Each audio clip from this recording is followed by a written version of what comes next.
Welcome back to The Person That Everyone Needs. My name is Webb Hoggard. I'll be your host. Today we're going to start setting up the story of Jonathan. My understanding of Jonathan is that basically he is the John the Baptist for David. John the Baptist prepared the way for Jesus. He's the one that made straight and told everyone there was someone coming that was going to save everyone, and he was going to take care of things. And although Jonathan didn't preach or even know that David was going to be quite as powerful as he was, Jonathan is the guy who takes the time to make a better road for David. Now, in order to really tell you why that's so significant, I want to tell you about the kind of day that Jonathan was born in. We get this whole story in the book of Samuel in the Bible. Hannah, Samuel's mother, is really the one who kind of opens the whole story. And so if you're familiar with the Word of God, also, Hannah very much connects to the person of Elizabeth in the New Testament. Hannah is someone who believes when it seems like nobody else is believing. Hannah is someone who knows where to go for answers when it seems like everyone else is pretty much abandoned going to God for their answers. It says in Judges over and over again that men did what was right in their own eyes, which is really the time period in which Hannah comes up in. Nobody really trusted men of God or were searching out the law or anything like that. For the most part, people were living however they thought was right in their own eyes. However, Hannah is heartbroken because she hasn't had a child yet. Her husband, Elkanah, who has 2 wives, his other wife has had several children, and Hannah still hasn't had any. And she's brokenhearted about this. And one night, they've gone to the tabernacle to worship the Lord. And after dinner, Hannah goes toward the tent where the presence of God was supposed to be. And as she comes close, she falls on the ground weeping before God. And Eli is the man of God, the priest that's at the tent. And Eli, indicative of that day, is jaded. Apparently, he doesn't believe himself, or he certainly isn't compassionate anymore. He doesn't even see people with hurting hearts. And he sees this woman who barely can get words through her lips because she's so heartbroken over being childless at this point. He screams at her, "How about you sober up, quit drinking, and get out of here?" And Hannah says, I'm not drunk. I'm brokenhearted. I've come to ask the Lord for a child." And Eli, jaded and small and kind of, "Oh, okay, whatever, fine. May the Lord give you what you want." And he does. Hannah has a child. His name is Samuel. And in that prayer, she says, "God, if you'll give me a boy, I will give him back to you." And so she actually takes him back to the tabernacle, to that same jaded minister, and gives her firstborn son, Samuel, back to God. Samuel grows up in that tent, just a sheet away from the Ark of the Covenant, where the very presence of God was. And each year, Hannah would come for worship, and she'd bring him a new robe to wear, and she was always thinking of him and taking care of him. One of my favorite parts of the story is the scripture says that after Eli passes away, and he's of age, and he actually becomes the prophet for Israel, it says that Samuel actually moves back home wherever Mama was, and from what I can understand of Scripture, he spends the rest of his days near his mother. So she gives him back to God, and as God often does, he gave back even better than what he'd had. As Samuel grows up, Eli basically becomes like his father. He raises the boy there in the tabernacle. One night, God calls out to Samuel, and after 3 different times of going back to Eli, thinking it was him calling, Eli recognizes that it's actually God calling Samuel. And so Samuel goes back, he returns to his bed, and he cries out, "Here I am, Lord."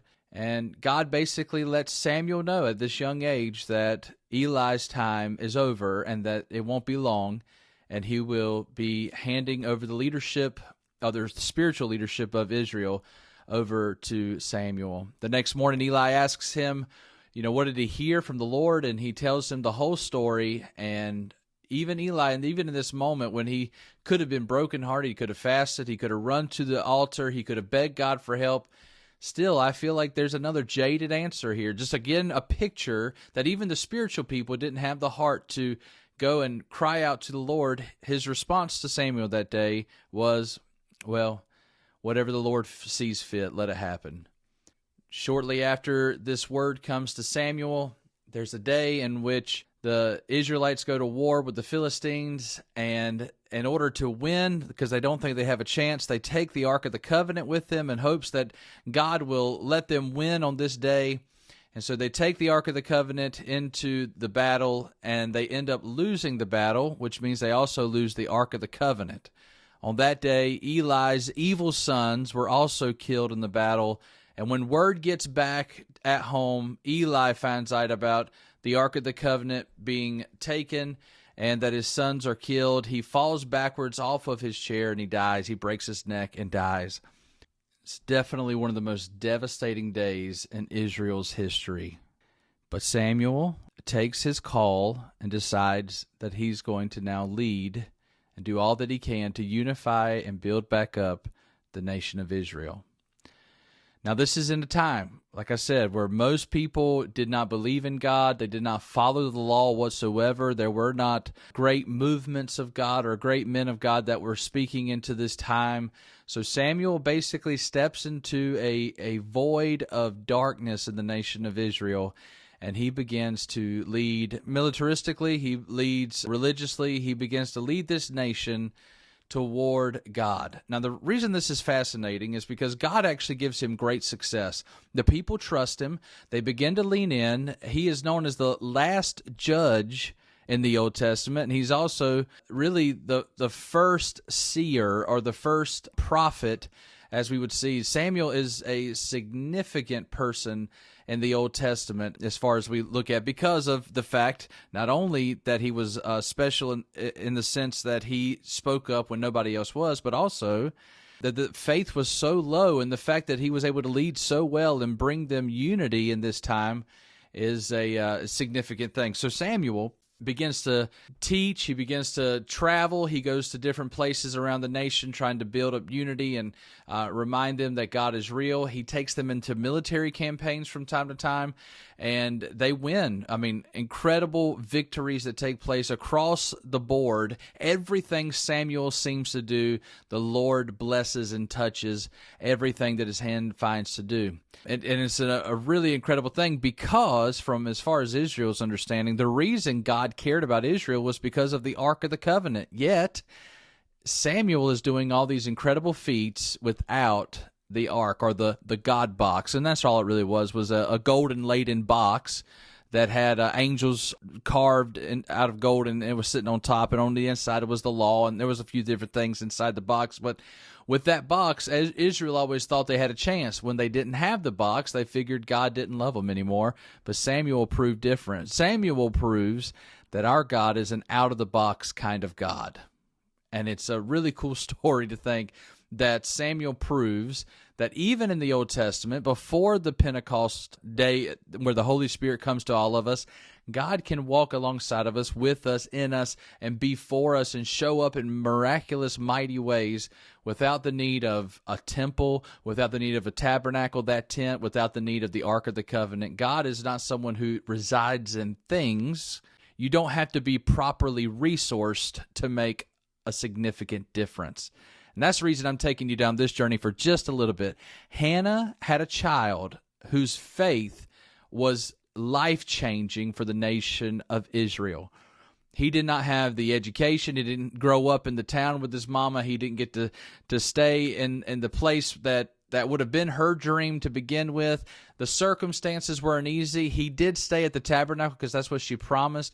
But even in that, the man of God that was there at the tabernacle, not a great man for Samuel to follow. Even through all of that, even though Eli's sons were evil, which would have been kind of like Samuel's brothers in this sense, in every single way that it seems like this story is matched up for Samuel to not have success, even when he becomes the strongest man in all of Israel, without the Ark of the Covenant, he should not have any success, and yet he does. Why?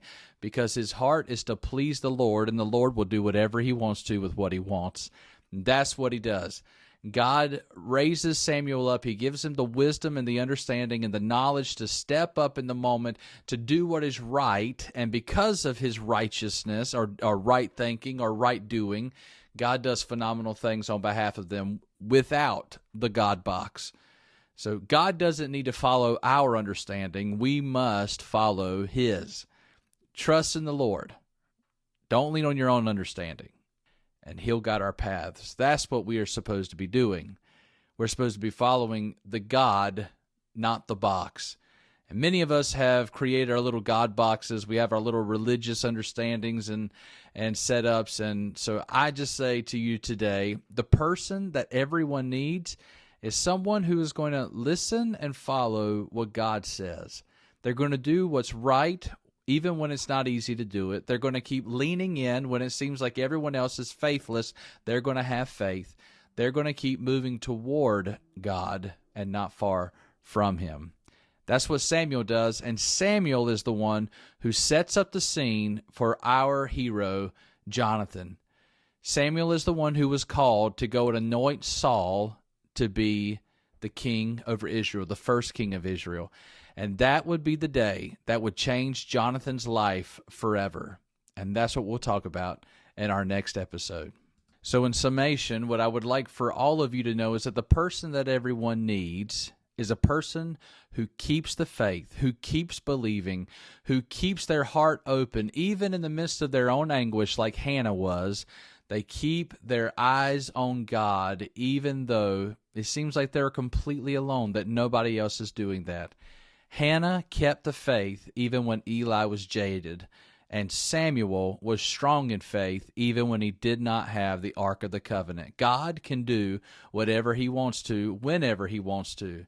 So don't keep your eyes on preachers. Don't keep your eyes on Christians and churchgoers. Don't keep your eyes on the things of this world. Don't keep your eyes on televangelists or anything else like that. Keep your eyes on Jesus Christ. Listen to those. Let them encourage you and build you up. But don't follow mere men. Follow the Spirit of God. He's available for you today. And if you'll do that, well, that's the person that everyone needs.